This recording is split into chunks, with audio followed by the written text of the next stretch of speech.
ఇది ఎటుపోయింది? రవలి, ఓ రవలి, రవలి, రవలి,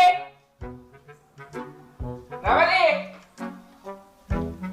ఓ రవలి, ఎటుపోయినవే?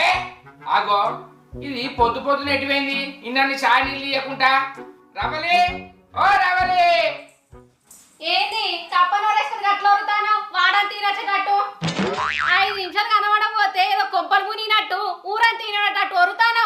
పొద్దు పొద్దున ఎటుపోయినవే? నేను లేవంగానే నా కడుపులో చాయ్ నీళ్ళు పడింది. ఇది రాదని నీకు తెలుసు కదా. కడుపులో పెట్టినట్టు గట్టిగా ఉన్నది. చాయ్ పెట్టుకరాబా. అబ్బా చాయ్ తాగని ఇది రానే రాదట. ఈయన పెద్ద అంబానీ అయినట్టు. అబ్బో, అంబానీ పోతే రానే, ఇంకెవరు పో రానే. అయితమే గాని నిన్న రామగారి దగ్గర నుంచి తెచ్చిన కోడేదే. నాకే మేరక నువ్వే తాడు కట్టి బయట కట్టేసినావు కదా. మొదలైతే నువ్వు చాయ్ పెట్టుకరా పోవే. తాగి